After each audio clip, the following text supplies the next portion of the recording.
Meeting someone for the first time can be painful, awkward, uncomfortable, cringe-worthy. Can make you feel like you want to throw up or run away, but it doesn't have to be. In fact, it can be enjoyable and empowering if you have the right tools for the job. So today we are unboxing the 6 confidence hacks that you need for meeting someone for the first time.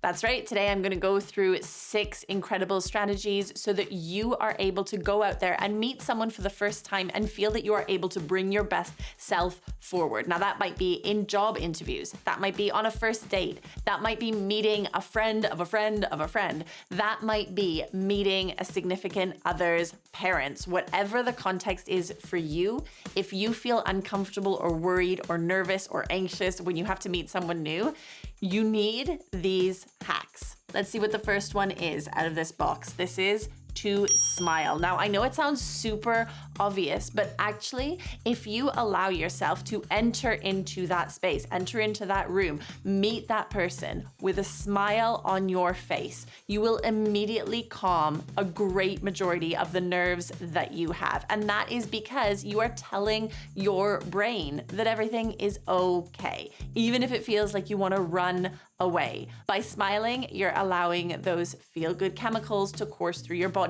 But that's not all. When you smile to someone, you signal to them that there is something good that is about to happen. You are giving them the thumbs up. You're saying, you know what, this exchange we're about to have, it's going to be a positive experience for you. And when you communicate that to the other person, then they are able to let their guard down. And when that happens, you're on to a good thing. Eye contact. This is one of the things that can be super uncomfortable if you're shy. Look, I used to be incredibly shy. I found it difficult to speak to anyone, whether I knew them or not. That is one of the major challenges that I have had to overcome in my life. And learning how to use eye contact effectively has been a game changer for me. And I know that it can be for you too. But I'm not gonna pretend this isn't scary the first time you start doing it. If eye contact is a problem for you when you're in a situation that you feel uncomfortable in, then this can be a challenge. Now, what do I even mean when I'm talking about eye contact? Well, it's about engaging with that person that you are meeting for the first time. So if that is someone who's going to interview you, or if it is that blind date that you're on, making eye contact is disarming in a really positive way. What it does is it allows you to connect with another human being. We communicate through our eyes first and foremost. And when you're able to make that important eye contact in those first few moments, those first impressions, then you are allowing a relationship to begin to form. One of the most empowering things you can remember when you're meeting that person for the first time is that they are another human and that you can relate to them on a human level. And at base, we are all equal. By making eye contact, we communicate on a base level. And in fact, we are social beings. And when we have that connection to another social being, oxytocin, one of our feel-good chemicals, can start running through our body, which will begin to relax us in that situation. So as scary as it may feel to make eye contact, as easy it may feel to avert eye contact, to look down or to look out the window or wherever it is, look away from that person, actually, one of the most important things you can do when you're meeting someone for the first time is connect with them. The number 3 confidence hack, ask questions. This is so important when you are on an interview, when you're on a date, when you are meeting someone in any kind of context that makes you feel slightly vulnerable. If you allow yourself to ask questions, you are able to give yourself a moment of reprieve, maybe a moment to pull yourself together if you feel like you're wavering, like your confidence is taking a bit of a back seat. But the other thing that asking a question does is it shows your interest, shows your engagement. You know that moment in a job interview when you get asked, do you have any questions? always reply with a yes, whatever the question is. And the reason this is important is because it shows that you're interested. It shows that you're engaged, and it shows that you're invested in what's going on for that other person. And when you show that to the other person, then they're going to want to feel that reciprocal investment in you. So ask questions. And here's a helpful tip. It can be really important to prepare those questions ahead of time. Don't forget to check out the description box below, because if you're interested in finding out a little bit more about how to begin these kinds of conversations, there are some really useful resources there that will help you invest in yourself and make some important discoveries along the way. I've put some links in that description box for some free resources. Don't forget to grab hold of them, but not before we've heard the rest of these potentially life-changing confidence hacks that you need if you're struggling to meet someone for the first time. Use open body language. So we all know how important body language is when it comes to confidence. And if you want to know more about using body language in general and how powerful a tool it can be to learn how to express yourself physically, then make sure you check out the rest of the videos on this channel, because there are some really useful step-by-step strategies for powering yourself up with solid body language. But in terms of this first meeting that you want to make, using open body language will help you express to that person that you're meeting that you are comfortable, even if you don't feel comfortable. So what do we mean by open body language? Well, for starters, don't clasp your hands, don't play with your fingers.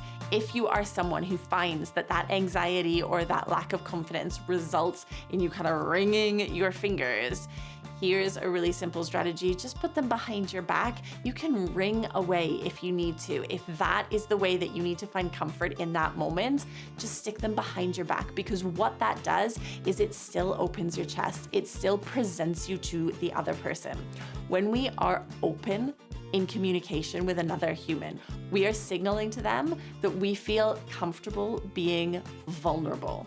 That's why our closed positions, where we touch our necks, cross our hands, cover our faces in certain ways, make us feel more comfortable, because we are not allowing ourselves to be vulnerable. But what it signals to the other person is exactly that we don't want to expose ourselves, that we don't actually want to allow any connection with that other person.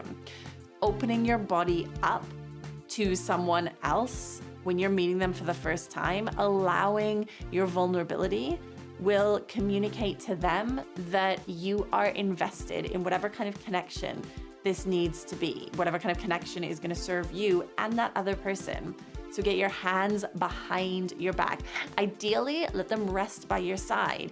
But as I say, if you're a finger wringing kind of person and you're not ready to give that up just now, get those hands behind you. That will allow your chest to open, allow your shoulders to roll back, and it will also make you feel more confident. Which brings me to the next hack that I want to unbox here, which is to plant your feet. What I mean by that is to give yourself a solid base. This is something I talk about a lot and use with my clients, something we put into practice in a really physical way. By giving yourself a solid base, by planting 2 feet firmly on the ground, you're gonna feel so much stronger in that moment. But you're also gonna communicate that strength to the person that you are meeting. And that feeling of strength and that communication of strength will mean that that person is going to respond in turn to your strength, allowing the whole interaction to feel more powerful and like you have something strong to offer to that situation. So plant your feet firmly on the ground. Make sure you have equal weight distributed between both feet. You want to give yourself a slight A-frame there. And the reason this is really important is because that means that you are quite literally ready to take the blows. The final confidence hack that we're going to unbox today is to decide your greeting. What on earth do I mean by this? I've traveled all over the world and people greet each other in all sorts of different ways. And sometimes the most awkward, cringeworthy moment is when you go into that room and you suddenly realize that you don't know how to greet. Is it a handshake? Is it a kiss on the cheek? What are you meant to be doing right now? But here's the real hack in this particular tip. You get to decide how you want to make that greeting. You can be the one in charge. If you walk into that room and you present your hand, chances are that person is going to take it to shake it. However, if you walk into that room and you're not quite sure, well, then they're going to read all of that insecurity and that unsureness and maybe not know sure right back at you. Walking into a room and knowing how you plan on greeting the person can give you a sense of owning the situation, but also can be read as someone who is decisive. Having these 6 hacks up your sleeve whenever you need to meet someone new means that you can go into that meeting with the very best version of yourself. And really, when you're there doing your thing, you know you're onto a winner. So let's say goodbye to those cringeworthy, awkward first meetings, and let's say hello to a fully powered up version of yourself so you can go out there and ace those first interactions and those first impressions. So now you know the 6 confidence hacks that we have unboxed today for those first meetings. But what if you're looking for confidence on a more general level? What if you're struggling from low self-esteem and you want to move forward in all areas of your life, not just that first visit? Well, I've got a video for you right here that is going to help you to build that ongoing sense of confidence. And it's only about 10 minutes long, so I'll see you over there now.